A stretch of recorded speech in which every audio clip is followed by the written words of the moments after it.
Welcome to the Featured Anime Podcast. I'm your host, Jack. And I'm Rick. And today we are talking about Love Flops, which was a recommendation from Jeb. Thank you for the recommendation, Jeb. Appreciate it. But before that, if you want to hear the pre-show content that we were talking about, go ahead and go to patreon.com/featured anime podcast to check it out, or you can join us live. And now, on to the main show. Love Flops is came out in October 2022 through December 2022. A couple producers for it are Kadokawa, ATX, Sun TV, BS11, just to name a couple of them. And then it has a studio of Passion. It is an original, so there is no source material for this to go off of, although there was a manga adaptation that ran alongside it at the exact same time. And it is 12 episodes long. Genres are harem, romance, comedy, sci-fi, and ecchi. Love Flops follows Asahi, an average high school kid who days goes sideways after a morning fortune-telling segment from an AI program. And it all starts coming true, one prediction at a time. And for each one that comes true, he crashes into a different girl from around the world. And they all end up somehow becoming his roommates at the exact same time at the end of it all, at the end of the first day. It plays like how you would expect any other harem comedy at first, but then it does a hard pivot into a sci-fi twist that about simulated reality and grief. When you learn especially when you start learning why these perfect encounters keep happening to him in the first episode. The show leans into its fan service at the start, but then it starts to ask some heavier questions near the end about escapism and moving forward. That's a lot. That's a lot of psycho stuff to go through in a show that was 12 unless episodes you're watching long. the rated. Yeah, I was gonna say 12 episodes long, but also if you're watching the censored version, they crammed a bunch of stuff in here that just worked. Now, granted, again, I reiterate, I saw the censored version. I cannot speak for the uncensored version, but everything seemed to move and flow correctly. There was a lot of. I don't think you understand what the uncensored or censored versions mean. I mean, like they're just talking about showing the bits. You see a bunch of stuff. Yeah, you see the bits. That's it. That's all it is. There's no story change.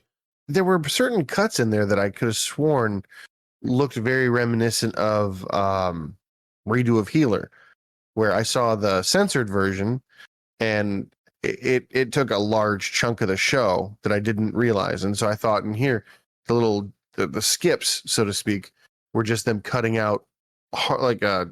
No, I mean, like they leaned and made it known that what you're envisioning happening never happened. Okay. I guess that makes sense. I mean, like you also have to remember that the skips and everything like that in there are there for a very particular reason. True. But like I was saying, I thought that it was in there for a different reason, but it makes sense that it would be there for a more structured reason. Yeah. So, and it didn't time skip 4 or 5 days. It just time skipped, a minute or two, which is why I was under the impression. No, it was like, honestly, the entirety of the time that he was in there was for him for the first, I want to say 8 episodes was months. And they specified that too. He was in there for months. I guess that makes sense. Kind of. So, but I thought months, yes, but reality, I thought he was only there for a day. Yeah. Realistically, yes. So they just sped everything up in the alternate. Yes. Okay. Yes. That makes more sense. I was like, hold on, that doesn't. Yeah. So. Okay. Yeah. So basically, and you find this out again, like about 8 episodes into it. And if you're watching the show or anything else, you can really kind of lean into, or not lean into it, but there are a lot of tells, especially at the beginning, where I felt like this was going to be a virtual reality-esque style world because of how everything was laid out. Yeah. The ground he was running on and everything else was very fake and digital. But then you also learn like 8 episodes into it, not even probably like 6 halfway through it, probably realistically, that he's in a virtual reality. He's in a virtual world. And he was there literally only for a day, real world time. Virtual reality time, he was in there for months. He was in there for several months.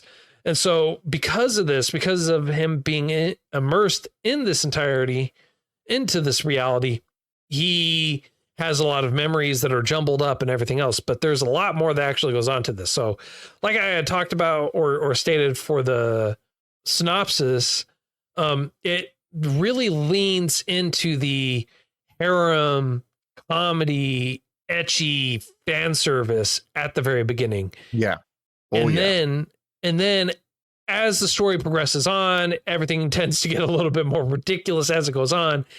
And then it does a hard pivot to, no, bro, you were in a virtual reality. I'm sorry, your memories are all messed up. You have to face the reality of the situation now, which for him was, again, why I said escapism is because honestly, this is something that a lot of people do even now.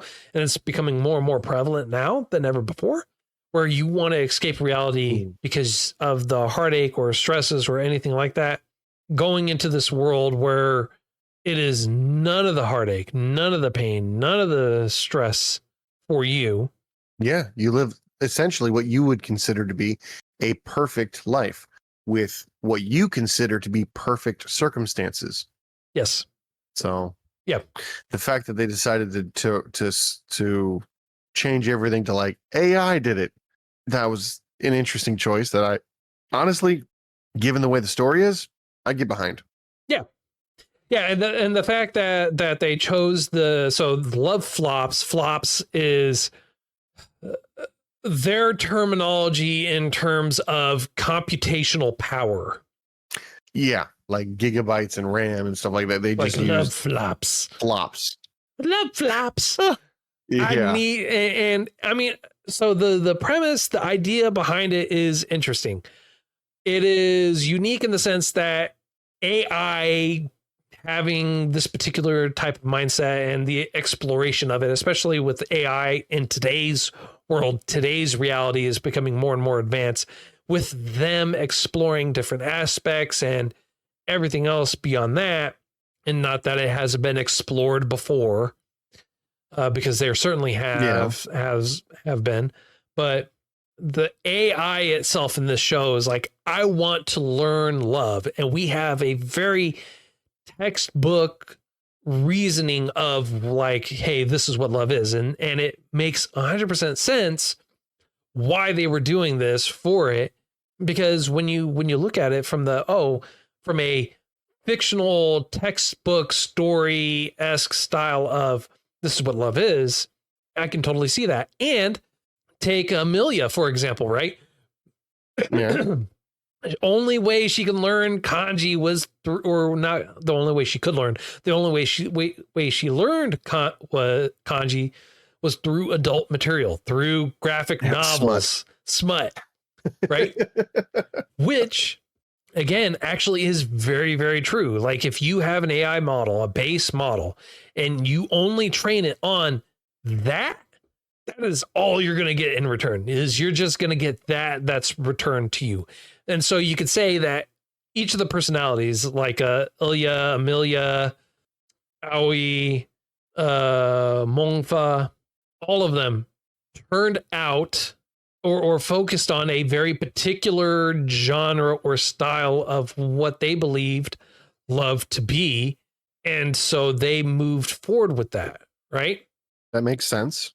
Because you have Karine, she's a model and everything else, but she also takes on this magical girl role. And then you have Amelia, she's the American, but she, she's like basically reads all these smutty comics and everything like that. So it's these really outlandish thing. And then you have the cross-dresser, and then you have the teacher that's also kind of clumsy. That's also super secret assassin, hypersexual assassin, or whatever it is, you know? So you have these different ideas, and then you have the big sister, childhood friend motif going on with Aoi, right? So you had these different ideologies, these different viewpoints for it. Each one was playing to a particular theme. Thank you. Yeah, I was like, or theme or trope, I think would be a better way to put it. Yeah, trope. That's the word I was actually looking for. Each one playing to a different trope. So and they're all done really, really well. Oh, go ahead. Sorry. No, you took the words right out of my mouth. They're all done very well. Yeah, like in all honesty, I wasn't looking at it as an overview. The way they went around taking what is, in my personal opinion, 2 shades of color away from like a legitimate hentai with a story. They actually made it kind of hurtful, to be perfectly honest. Like things happened where I was not expecting to be so emotionally attached or invested in the story's outcome. Yeah. But I was like, I've seen some real intentional tearjerkers not have the same aw that this one gave me. Yeah. Yeah, for sure. And I think that's kind of one of the things that just really took me by surprise was the fact that it went for that tearjerker, hard-hitting moment. It definitely made it a point to hit those feels. And CJ asks, it's like hentai with the story. It's like, oh no, Quasar, Girls Bravo, or your favorite Tiger X. No, none of those, bro. No, this was a lot. X. I mean, this was a lot cleaner than all of those. I'll tell you that right now. Yeah. Right? This was not even close to being a borderline. What the heck did I just watch? Take a blight off humanity by surgically removing them and then awkwardly focusing on boobs for minutes at a time for no apparent reason. At least they didn't do that here. Yeah. They didn't do that here. The ecchi-esque harem form of it, they do play a little bit with the fan service and everything like that, but it is not focused on. And then it takes a really stark turn halfway through. Oh yeah. Yeah. To where so like where it's not even a thought process anymore. Like they completely just erased it from the market altogether for it. Yeah. Yeah. Yeah. And it's not something you're expecting from an anime that episode 1, our main character gets molested by a dog, not once, but twice. And somehow the dog is able to remove his pants. The second time. Yes. And, and not only that, you also had someone else that ended up, and they teetered on that too again. Yeah. Towards the end, not to the main character, not to Asahi, but to someone else at the exact same time. So yeah, seeing that happen, you're like, oh, this is the kind of anime it's gonna be, and then they just broadside you like Truck Coon trying to take you out to go on your own adventure. Yeah, like that. That's how hard the shift was, and you're like, oh, yeah, okay. Yeah. I mean, honestly, as sad as it sounds, that kind of saved the anime for me from being not the dog scene. Like I know you're all thinking. No, not the dog scene. Because you said that, and then it hit you the dog scene was so transformative, you know. Well, how you phrased it was like in the dog scene, and you somehow did this and that, and then it's like, oh, it just hit you like a broadside out of nowhere, and the transformative moments for me. It was like that's when the show really made it. Yeah, no, that I could see how you would say that, and in all honesty, even though that's not what happened, that's almost as funny as the scene itself. Yes, that rendition of it. But so the shift of the momentum of the show is what makes it so good. Yes. but like, dude, comedy throughout. So, for instance, you know, in pure happenstance, three girls are out on their or shopping, whatever, and they all three hit the jackpot. Buy one, get one, or not buy one, get one, but a resort for two, just for you and your significant other. Three of them hit that. So they have 6 slots going in this resort. And of course, we still think that one of them is a boy. So our main character goes, you know what? We're going to group up, boys in one room, girls in the other. And you find out in this episode that the boy is a girl. And you knew. The way, you knew, yeah. Like, it was one of those things you're like, weird. And the phrasing that they keep saying throughout the first like 2 or 3 episodes was, you know, we live in progressive times, and you know, you can like boys or girls. It's perfectly. Why limit yourself when love is a factor? Right. Well, that was supposedly a letter. That was supposedly a letter from his father too. Mm-hmm. Yeah, no. The phrasing was very specific and repeated. So, I mean, if you watch it a second time, which I kind of recommend doing with somebody else, maybe the censored version was funnier. I don't know, because like I said, I just watched that one, but I played that episode where they all get going to a bathhouse with a buddy of mine, and you do that thing where you just watch somebody rather than the show. Yeah, like just trying to check their reactions. Yeah, there was a scene in here where Ilya, at the time that we're calling her Ilya, was like, I gotta get some kind of cover up so that he doesn't know I'm a girl. And so they use an Oni mask. Or no, it's not an Oni mask. No, is it an Oni mask? Tengu. They called it Tengu mask with the long nose.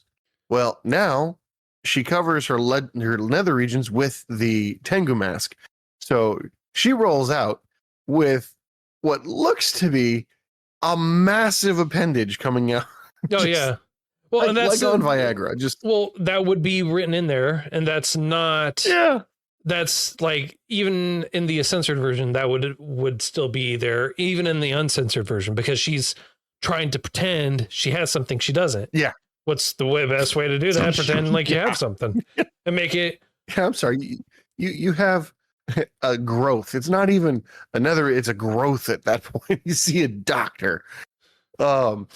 But yeah, like, and she's so unused to having this there that as she's getting in the water, it's like she turns to talk to him, and this massive column from her waist, like inches from his face, he goes, I'm gonna go do something else. I'm gonna do, and he stands up and then looks down, looks at her, looks down, and goes, I'm not embarrassed. I'm not self-conscious. I'm not inadequate. And he runs off.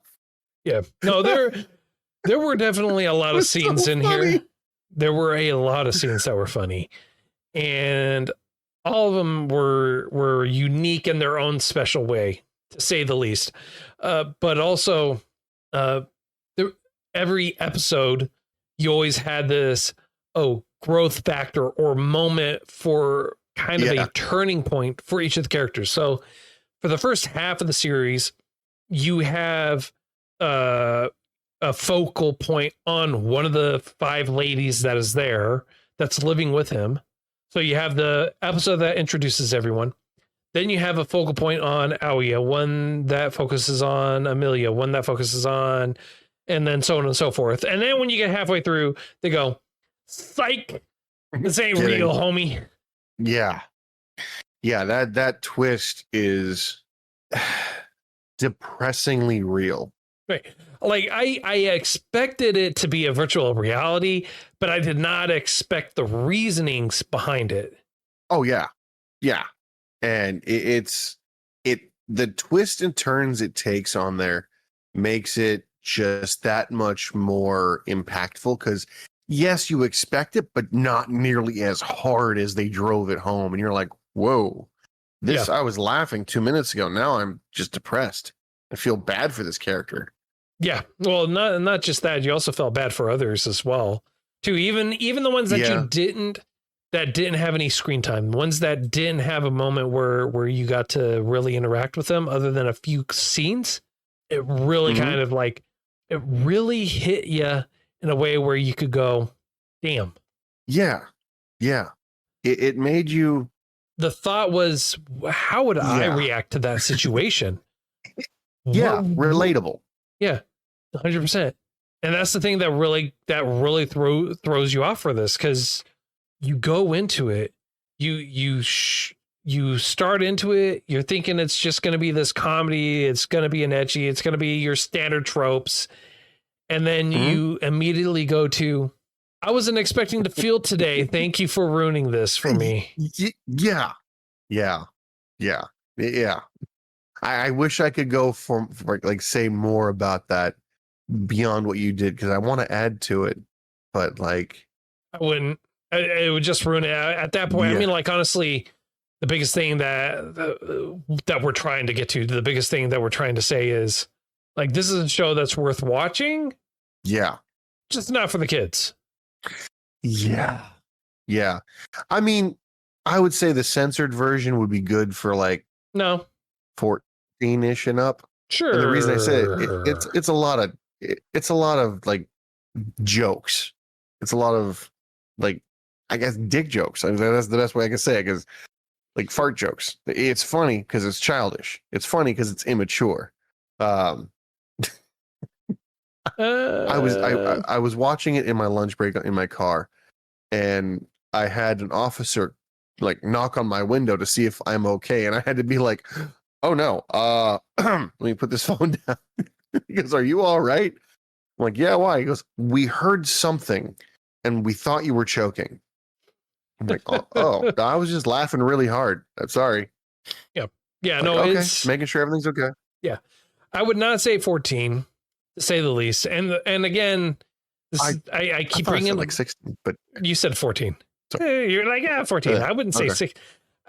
Standard rate. The rating on this, the standard rating on this is rated R. So, age appropriate for the rating. How about that? Fair enough. Okay. There we go. All right. I don't have too much more I could really say without us kind of beating a dead horse, so to speak. Or making it unwatchable and exposing all the twists. Yeah. Yeah. So the only other thing that I do have to say that I found kind of weird and annoying was, instead of him having a regular toaster, he has a banana toaster. Yeah. I couldn't help but yeah. And the whole driving force behind him becoming a part of that, one of the main things on there was, you can have all these rare and exotic bananas. You get unlimited supply of these rare bananas. Bananas. That was what cued me off, or like gave me the hint that this might be alternate reality, because I'm like, how many different bananas are you? A toasted banana toaster. But you learn in the real world, for him anyways, that they have a banana toaster, and the ad that he saw for the virtual reality world was also bananas related. Yeah. So super cool stuff. Yeah, you can't technically use that as such because of that. That being said, on a scale of up to 10, sir, how would you rate this? This one's going to be like a really rock solid 8 or 9. A really rock solid 8 on a weak 9. What could make it better? What could realistically make it better? Yeah. Okay. I'm giving it a 9. There's not much beyond the age restriction that I would change. It was highly entertaining, and the emotions that drew out were solid enough for me that I was like, geez, I need to make some phone calls and tell people I appreciate them. I think the story itself, for the short amount of time it was there, I think the story itself could have been a little bit more meaningful. But in all honesty, like they did an amazing job with what they had. I felt the music was good, the tragedies, the regrets, the joys, the ups, the downs, they were all there, and it was a good anime. It was a good day. I enjoyed it, and I would watch it again. I would show it to my wife. In fact, I might be doing that after we're done here, to be honest. For me, yeah, solid 9 for me. okay, And you? for me, I'm giving it a 7. Reason why I'm giving it a 7, the ending, the cop outs that they had at the end that ruined some of those moments where it was just like, Okay. come on. You had this build up. You had this moment. You had this point where I was like, oh, you know what? Hey, cool. And then they did exactly what I was expecting, which was kind of a turnoff for me. I feel like the main character was just a little too complaining for me. Really? Just a little bit. Complaining. In the real world. Oh. And the fact. Okay. And the have an issue because it's not like his parents weren't there in the real world. They were there. So I have an issue with that.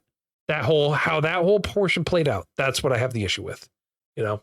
So the real world portion of it, how he was in the real world and everything like that.